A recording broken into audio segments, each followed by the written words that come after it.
trapped on an isolated island, surrounded by dynamic killers in chef coats. These elite billionaires are about to realize that status can't buy a way out of a literal death trap. Just a few hours earlier, 11 wealthy guests had arrived at this ultra-isolated island restaurant in the middle of the ocean, expecting the culinary experience of a lifetime, a high-society crowd that included billionaire business tycoons, corrupt tech bros, and famous movie stars.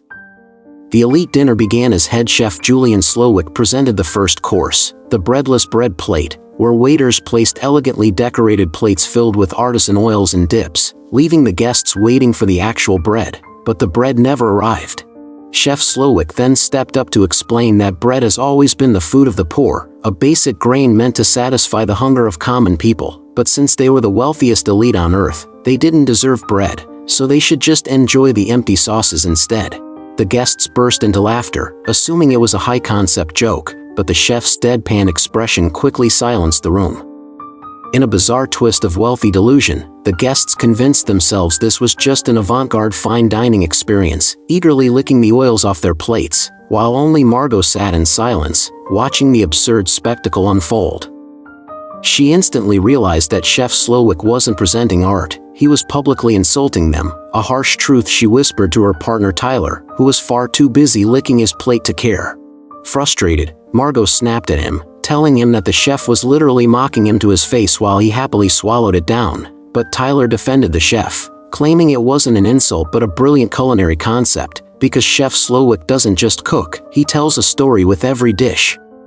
Seeing Tyler's blind obsession, Margot realized that the chef wasn't the only crazy one in the room, as these arrogant millionaires had completely lost their minds to their own egos. From the very start, Margot felt something deeply unsettling about Chef Slowick, who treated everyone else perfectly but glared at her as if her very presence was a threat to his grand plan. When the chef noticed that Margot hadn't touched her plate, he slowly began walking toward her table, making Tyler visibly panic and causing Margot to feel a sudden wave of discomfort.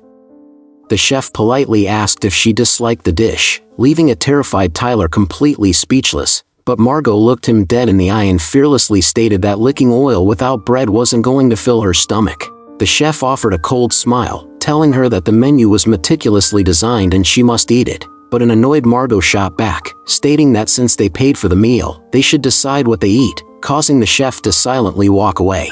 Moments later, the chef clapped his hands to demand attention and announced the second course, titled Memory, as he walked over to his alcoholic mother sitting in the corner, recounting a dark childhood memory of his abusive, drunken father beating her, until one night, to protect his mother, he stabbed his father in the thigh with a pair of scissors. After sharing this chilling trauma, he calmly stated that some memories can never be forgotten, and this next dish was the physical manifestation of that pain. Waiters immediately served the plates, each holding a roasted chicken thigh with a pair of scissors violently stabbed right through the center, served alongside custom tortillas. But as the confused guests inspected the food, they noticed something terrifying.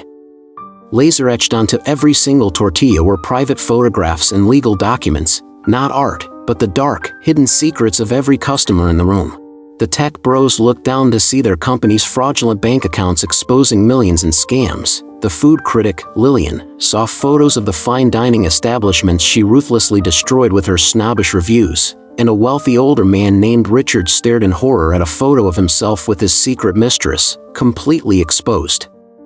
A suffocating silence blanketed the room as the elite realized their deepest sins were literally served to them on a plate, terrified of how Chef Slowick knew everything. But the infamous twist came from Margot, who noticed that Tyler didn't care about his secrets being exposed at all, continuing to eat as if nothing happened. When Margot tried to call the chef over to confront him, Tyler aggressively stopped her, snapping at her to shut up and eat, driving a furious Margot straight into the restroom to escape his disrespect. Leaning against the ventilation window to smoke a cigarette, her isolation was shattered when Chef Slowick boldly marched right into the women's restroom, ignoring her demands to leave as he stared her down with a bizarre, chilling question, "Who are you, really?" Margot fiercely fired back, telling him her name was Margot Mills from Grand Island, Nebraska, demanding he show some decency and get out, but the chef didn't flinch, coldly stating that she was never supposed to be here tonight, demanding to know why she came. Refusing to answer, Margot cursed him out and stormed out of the restroom,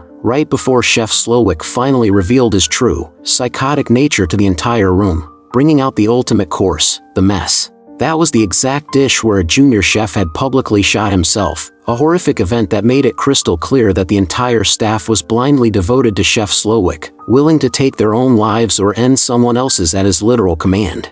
That junior chef had pulled the trigger for the sole, tragic reason that he desperately wanted to become a legendary chef just like Slowick, but Slowick had brutally made him realize that choosing this path had utterly ruined his life, proving that even as a culinary master, he would never find true happiness because the elite consumers he cooked for with his entire soul never actually appreciated his art. They only showed up for the status, not the food, a direct, venomous insult aimed squarely at the wealthy guests in the room, showing that Slowick was entirely willing to sacrifice one of his own men just to mock the rich. This horrific display forced the terrified customers to realize just how violently insane Chef Slowick truly was, making every single one of them desperate to escape the restaurant immediately, but the chef suddenly roared across the room, commanding them to sit down and eat in silence. However, the elderly Richard found the courage to stand up, stubbornly demanding to leave the premises, only for his path to be aggressively blocked at the door by the head waitress, Elsa, who signaled the guards to seize him before they ruthlessly cut off his finger without a single second of hesitation.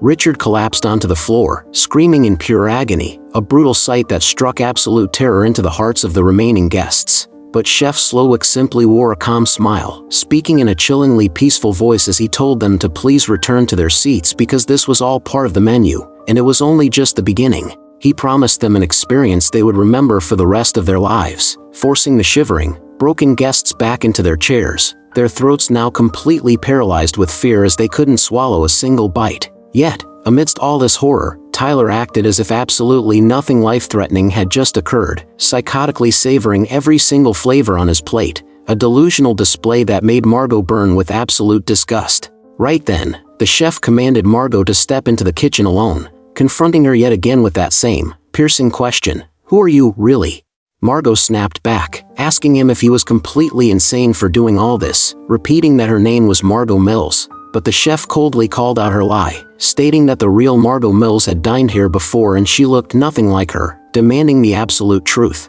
A furious Margot demanded to know why it even mattered who she was, prompting the chef to reveal that it mattered entirely because tonight's dinner and every single guest outside were meticulously hand-picked parts of his grand plan, explaining that the real Margot was on that death list, but by taking her place, she had made the ultimate, fatal mistake of her life. The chef paused for a moment before offering her a chilling choice, stating that since she didn't belong to this corrupt class of millionaires, he would give her a unique chance to decide her own fate. She could either go back outside and take her place among the dying guests, or she could join his staff and stand by his side. Margot desperately asked if joining him meant she would finally be allowed to leave, but the chef flashed a sharp, sinister smile, telling her that absolutely no one was walking away from this island tonight, confirming that both the staff and the guests were going to die right here. Horrified and overwhelmed with rage, Margot marched back to the dining room and delivered a violent slap across Tyler's face, yet the brainwashed follower barely even reacted, remaining completely obsessed with his food. Meanwhile, one of the tech bros named Soren snapped under the pressure, lifting a heavy chair and repeatedly smashing it against the glass wall behind them, but the glass didn't sustain a single scratch, leaving him utterly defeated. That was when the famous movie star, George, gathered enough courage to speak for the entire group, demanding to know why they were being held hostage and what this madness was truly about. Chef Slowick unleashed his pent-up fury onto them, screaming that they were trapped here because they were inherently arrogant human beings who possessed zero respect for food or art, using his restaurant purely as a vanity project to show off. He pointed out that many of them had dined here more than 10 times, yet none of them could name a single dish he had ever served, prompting the elderly Richard to desperately guess codfish, which only made the chef's blood boil with rage. The chef fiercely corrected him, yelling that it wasn't cod, "You absolute fool, it was a highly rare, spotted halibut," screaming that his high art became nothing but waste the moment it entered their ungrateful stomachs. He shouted that he had wasted his entire life and talent trying to satisfy these superficial elites who only found joy in the luxury status, completely blind to the actual food and artistry. The chef's explosive truth left the entire room dead silent, allowing Slowick to instantly transition back into his terrifyingly calm demeanor, softly explaining that tonight, they weren't his guests anymore, they were the final ingredients of his ultimate masterpiece, meant to complete his life story with their own deaths. Suddenly, one of the tech bros cut him off with a mocking sneer, reminding the chef that this grand restaurant didn't even belong to him, but was entirely owned by his billionaire investor, Doug Varick. Slowick responded with an eerie calmness, stating that Doug Varick wasn't the owner anymore because management had recently changed, before pointing toward the dark, freezing ocean outside the window. Every single guest turned to look outside, their hearts dropping into their stomachs as they witnessed a horrific sight. A man was tied tightly with ropes, suspended high in the air, and slowly being submerged into the black water. It was none other than the restaurant's actual owner, Doug Varick. As Slowick coldly explained his unforgivable crime, the man had dared to question his sacred menu, frequently demanding changes to the dishes despite knowing how much passion and perfection went into creating them. Slowick declared that every single one of his creations was flawless and could never be altered, driving the panicked customers to their knees as they openly wept and begged for their lives, offering the chef any amount of money to stop the madness. But Slowick coldly shut them down, making it clear that their millions meant absolutely nothing to him. He drowned Doug right in front of their eyes, plunging everyone into absolute terror as they desperately begged the chef for their freedom, prompting Slowick to lead them outside, coldly announcing, "I'm giving you a single chance to escape. You have 45 seconds before my men hunt you down, but only the men are permitted to run." The moment those words left his mouth, every single man abandoned their partners and sprinted into the dark. But Tyler's behavior remained unsettlingly bizarre. He showed no fear, only an intense, sickening impatience to try the next course, which was served exclusively to the remaining women entitled Male's Folly. The exact second the 45 clock ran out, Slowick's staff hunted the fleeing men down like wild predators, and with no way to cross the freezing ocean, every single one of them was captured within minutes and violently thrown back inside the dining hall. All hope of survival evaporated as they realized they were truly going to die on this island, right before Chef Slowick stepped back into the room, his eyes locking directly onto Tyler, who was psychotically stuffing his face with food despite the surrounding aura of death.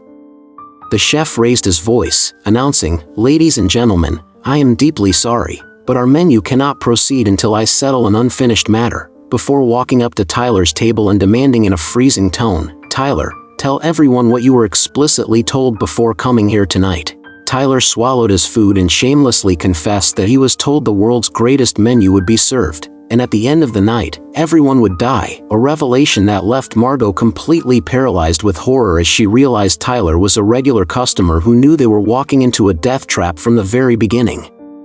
The chef pressed further, asking where his original female guest was, prompting Tyler to casually admit that he broke up with his girlfriend, and since the restaurant doesn't accept reservations for single diners, he simply hired Margot to play the part. Fear instantly turned into pure, unadulterated hatred in Margot's eyes, realizing that Tyler had willingly gambled her life away just to taste a luxury meal. Because Margot wasn't his actual girlfriend, she was an escort whose real name was Erin, hired for a single day. Burning with absolute rage, Margot delivered a devastating punch straight to Tyler's face, but the chef stepped in, asking Tyler if he felt even a shred of remorse for his actions, only for Tyler to proudly declare that he did it all to experience the ultimate menu, bragging that he had been studying under the chef for 8 months and viewed him as his master. Slowick let out a dark smile, placing a hand on Tyler's shoulder to lead him straight into the kitchen, forcing him into a chef's uniform before commanding him to cook a dish right now to show what he had learned. Sweat poured down Tyler's face as his hands shook violently, chopping vegetables and tossing meat into a pan before desperately presenting his creation, only for the chef to take a single bite and immediately spit it out into a napkin. Slowick ruthlessly humiliated him in front of the entire room, stating it was the most tasteless food he had ever encountered in his life and declaring that arrogant people like Tyler were the reason true art was dead, words that utterly shattered Tyler's pride before the chef whispered something private into his ear that left him visibly traumatized. Without saying a single word, Tyler silently stripped off his chef's jacket and walked straight into the chef's private office, allowing Slowick to call Margot over, asking if she finally understood why she didn't belong with these elites and if she was ready to stand by his side. Margot nodded in agreement, prompting the chef to explain that they were preparing the final course of the menu, but his assistant Elsa had forgotten a crucial ingredient, a barrel located out in the smokehouse, handing Margot the key to go retrieve it.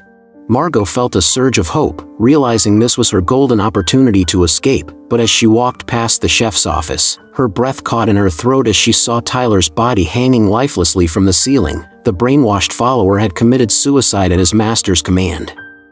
Ignoring the horror, Margot rushed outside. While back in the dining room, the movie star George gathered the courage to ask what crime they had committed to deserve this brutal punishment. Slowick smiled coldly, explaining that he had once taken time out of his grueling schedule to watch one of George's films, only to be deeply disappointed by his atrocious acting, stating that people like him used money to buy fame, insulted true artistry, and stole opportunities from real artists. George fell silent in shame, but desperately asked why his young assistant had to die too, prompting the chef to explain that she was born into extreme wealth and had never worked a day in her life, proving she was just another arrogant parasite bleeding the working class dry. A suffocating despair filled the room as no one dared to ask another question. While on the outside, Margot finally reached the smokehouse and discovered a sharp knife, instantly grabbing it to protect herself. Searching for a way off the island, she slipped directly into Chef Slowick's private cottage, a place strictly forbidden to everyone, discovering that the interior was a flawless, eerie replica of the main restaurant, complete with a massive, locked silver door. But just as Margot moved toward the silver door, the silence shattered as Elsa appeared right behind her, her eyes burning with a terrifying, murderous hatred for Margot. She was convinced that the chef had replaced her, choosing Margot as his brand new assistant, driving Elsa into a blind, murderous rage as she violently lunged at Margot with a knife, sparking a brutal, life-or-death struggle between them. Margot gathered every ounce of strength she had left, lifting a heavy machine nearby and smashing it directly over Elsa's head, causing her to stagger, allowing Margot to swiftly rip the knife away and plunge it deep into Elsa's throat, leaving her lifeless on the floor. Margot quickly grabbed the keys from Elsa's pocket and unlocked the massive silver door, stepping into the chef's secret room, a private sanctuary where the walls were covered with photographs detailing his entire life, until her eyes locked onto a single, vintage picture. It was a portrait of a young Slowick from his early years, standing behind a humble fast food stall making simple burgers, wearing a genuinely happy, peaceful smile that instantly revealed the tragic core of the chef's inner torment to Margot. She realized that back when Slowick sold street food to ordinary people, he was entirely fulfilled because working-class citizens truly appreciated the food, but the exact moment he began cooking for the wealthy elite, he grew to despise his own art. These millionaires arrived with full stomachs, treating his exclusive restaurant not as a place to eat, but as a shallow status symbol to show off their immense wealth, a toxic dynamic that had permanently stripped away the chef's passion and joy for cooking, fueling the deep, bitter hatred he held for them. Right then, Margot noticed an old radio sitting on a nearby shelf, immediately rushing over to contact the Coast Guard and desperately plead for rescue, receiving a reassuring response that they were heading to the island right now, filling her with a massive wave of relief as she confidently picked up the barrel and marched back into the dining hall. Moments later, a piercing siren echoed across the dark ocean as a boat pulled up to the docks, making the hopeless guests light up with sudden joy while the chef's face turned completely pale, prompting him to fiercely bark orders at his staff to instantly scrub away the splattered blood and conceal Richard's severed finger with a cloth. With the dining room appearing entirely normal, the chef turned to the crowd, delivering a chilling warning that they would feel a desperate urge to beg the officer for help, but warned them not to try, stating that the man wouldn't be able to save them anyway. An officer stepped inside, looking around the peaceful room before hesitantly telling the chef that they received a distress call from the coordinates, but with the chef staring them down, not a single guest possessed the courage to open their mouth. Slowick calmly assured the officer that they must have received incorrect information as everything was completely fine, asking him not to disturb the elite dinner, prompting the guard to apologize and turn to leave until his eyes caught the famous movie star, George. The officer smiled, gushing that he was a massive fan who absolutely loved his acting, asking if he could get an autograph, a request George happily accepted as the chef stood by, signing a piece of paper and handing it over. The guard began walking away with the paper, but the exact second he opened it, his eyes read the desperate message, "Please help us," causing him to instantly whip out his gun, aim it directly at the chef's chest, and command him to raise his hands. The dining hall erupted with pure hope as the guests believed their nightmare was finally over, but in a sickening twist, the guard suddenly spun around, pointed the barrel straight at Margot, and pulled the trigger. Instead of a bullet, a bright flame shot out, revealing that the weapon was nothing more than a gas lighter used to casually light a candle on the table, as the man burst into laughter and stood right next to Slowick, leaving the horrified guests completely frozen in despair. The chef revealed that this man wasn't a real Coast Guard officer but their own crew member named Dale, executing a cruel, psychological prank that entirely crushed the remaining spirit of the guests. Slowick then walked over to Margot, coldly stating that she had betrayed his trust by calling for help and would now burn with the rest of them, leaving a weeping Margot to watch as the staff began prepping the final, deadly course. But she suddenly stood up, clapped her hands loudly, and commanded the entire room's attention. She pierced right through the chef's ego, fearlessly declaring, "I absolutely despise your food," prompting a visibly stunned Chef Slowick to walk over and demand to know what was wrong with his creations. Margot spoke to him like an ordinary, hungry person, telling him that his food was nothing but a pretentious intellectual exercise devoid of any real love, driven purely by a psychotic obsession, stating that a true chef's only purpose is to serve food that brings genuine happiness, but he had utterly failed, bored her to death, and worst of all, left her starving. Margot had voiced the raw truth the chef hadn't heard from these elites in decades, prompting a fascinated Slowick to ask just how hungry she was and exactly what she wanted to eat, to which she boldly replied, "A cheeseburger, a real cheeseburger, with medium American cheese, and absolutely none of this fancy, avant-garde garbage." The simple phrase cheeseburger instantly shattered the chef's cold facade, washing away his hatred for a brief moment as his mind raced back to the golden days when he cooked with love for ordinary people who were actually hungry. The chef enthusiastically declared that an American cheeseburger was the perfect choice, promising to make her the exact kind of burger she must have loved as a child, cheap, classic, but the absolute best cheeseburger in the entire world. Margot questioned him like a regular diner, asking how much it would cost and if it came with a side of fries, simple words that brought a genuine, long-lost glow of pure peace to the chef's face after decades of artistic misery. He had finally rediscovered his forgotten purpose, satisfying the raw hunger of a human soul, answering with a smile that it would be $9 with fries. And the moment Margot agreed, the chef joyfully cooked the burger himself and placed it right in front of her.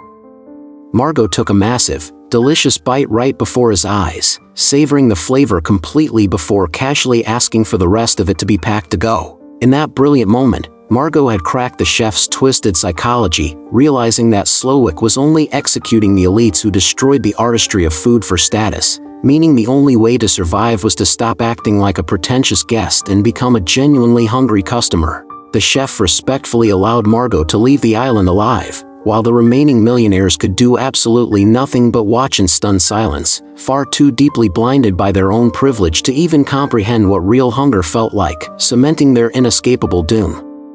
Slowick then announced the final course of the night, titled S'mores, a classic campfire dessert meant to be roasted over an open flame, as the kitchen staff poured melted chocolate and crushed graham crackers across the entire floor. The waiters dressed the terrified guests in literal suits made of giant marshmallows and decorative chocolate capes, yet nobody tried to run, and nobody screamed, as every single one of them finally accepted their impending execution. The chef pulled out a single match, struck it, and dropped the flame directly onto the highly flammable syrup coating the floor, causing the entire restaurant to explode into a massive, roaring inferno within the blink of an eye. Those arrogant millionaires, the legendary Chef Slowick, and his fanatical staff were all instantly engulfed by the monstrous flames, burning alive as the restaurant turned to ash. Meanwhile, Margot had successfully escaped on a boat, drifting far out into the safety of the dark ocean as she turned back to witness the distant, glowing eruption illuminating the night sky, instantly knowing exactly what had happened inside. Looking at the raging fire, there was zero fear left in Margot's eyes, replaced entirely by a profound sense of peace for having survived the ultimate death trap, allowing her to comfortably open her takeout box, pull out the fresh cheeseburger, and happily eat it while enjoying the spectacular, fiery view. And with that, our story comes to an end, so if you enjoyed this ride, make sure to smash that subscribe button, leave a like, and drop your thoughts down in the comments below, because I'd love to know what you think.